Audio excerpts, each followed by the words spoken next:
هذه البدعة هي بدعة الاحتفال بمولده صلى الله عليه وسلم.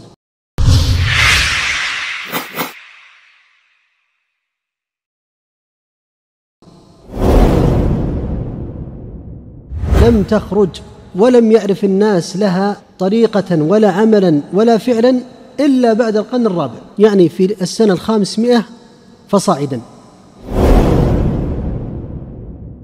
ابتدعها العبيديون، يسمون أنفسهم بالفاطميين، نسبة إلى فاطمة رضي الله عنها من صنعتهم براء. العبيديون هم يظهرون الرفض لكن في باطنهم الكفر المحض، فهم باطنية إسماعيلية.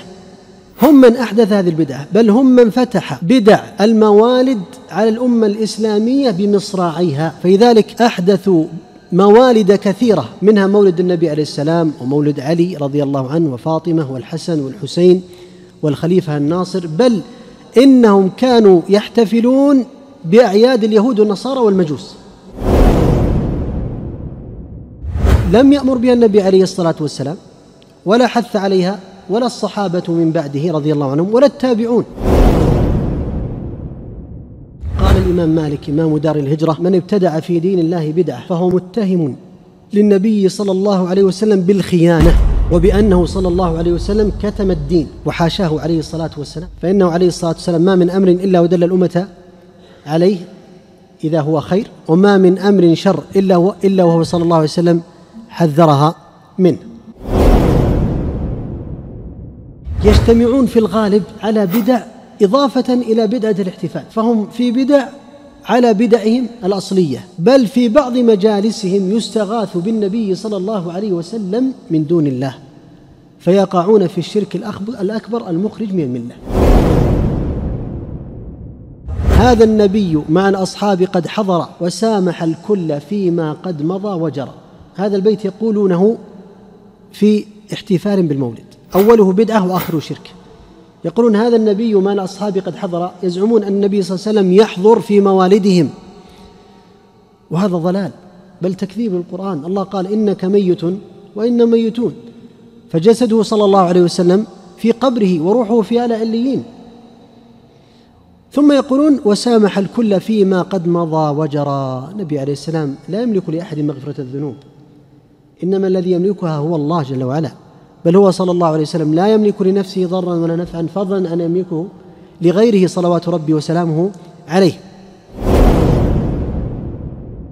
وقال عليه الصلاة والسلام: لا تطروني كما أطرت النصارى ابن مريم، إنما أنا عبد فقولوا عبد الله ورسوله. وقال: إياكم الغلو فإنما أهلك من كان قبلكم الغلو. ففي مثل هذه الموالد تقصد القصائد الشركية في الغالب، وهذا الذي يعنيه بقولي أن البدع يتولد منها بدع أكبر حتى يخرج الإنسان، نسأل الله السلامة والعافية، من الإسلام، فلا يقبل الله منه توبة ولا صرفا ولا عدلا ولا زكاة ولا صياما.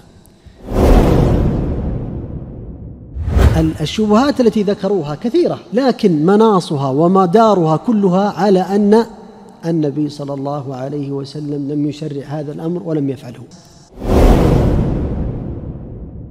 وهذا افتراء والله. إن كانوا يقولون أن الذي ينكر احتفال المولد معتقد في قلبه عدم محبة النبي عليه السلام فهذا افتراء. وإن كانوا يقولون أنه لم يعظم النبي عليه السلام ولم يبجله، فنحن نقول: تعالوا بيننا وبينكم الكتاب والسنة، كيف نعظم النبي عليه السلام؟ بما أخبر به: قل إن كنتم تحبون الله فاتبعوني. ينبغي لنا أن نتنبه وأن ننشر هذا العلم، ولا نتساهل في موضوع البدع، فإنها وإن كان الأمر قد يبدو صغيرا لكن عاقبته وخيمة، قد تردي الإنسان فتخرجه وتزل به القدم عن الصراط المستقيم، عن السنة التي أمر النبي صلى الله عليه وسلم بالتمسك عليها. أسأل الله عز وجل أن يوفقنا لاتباع نهج نبيه صلى الله عليه وسلم.